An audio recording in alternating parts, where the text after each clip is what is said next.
గురించి ఆలోచించనంత అమాయకుడైతే అంటే ప్రతిపక్షంలో ఉన్నప్పుడు ఏ ప్రయోగమైనా ఈజీగా చేస్తారు, అయితే అవుతుంది పోతే పోద్ది.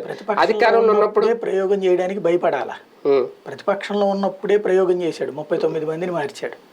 ప్రతిపక్షంలో ఉన్నప్పుడు ఓడిపోతున్నామని భయంతో ఉన్నోళ్ళందరిని ఆపుకోవాలి. ఇప్పుడు అధికారంలో ఉన్నారు, అధికారం మళ్ళీ కావాలి అనుకుంటే ఇప్పుడు ప్రయోగం చేస్తే ఓటమి పాలైతే అది పార్టీకి నష్టమే కదా. సిద్ధపడతాడు అతను, సిద్ధపడేవాడే నాయకుడు అవుతాడు. ఇప్పుడు ప్రతిపక్షంలో ఉన్నప్పుడే ఛాలెంజింగ్గా చేసుకున్నప్పుడు అధికారంలో ఉన్నప్పుడు ఇంకా ధైర్యం చేయకపోతే ఇంకెప్పుడు ధైర్యం చేస్తారు?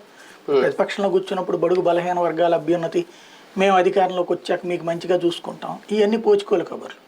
కానీ అధికారంలోకి వచ్చినప్పుడు నువ్వు చేయగలిగితే గ్రేట్.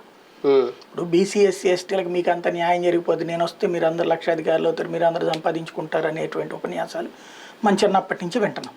కానీ ఇప్పుడు ఒక కుటుంబానికి ఏడాదికి ఒక 50,000 రూపాయలు అయితే ఇప్పుడే కదా వచ్చింది.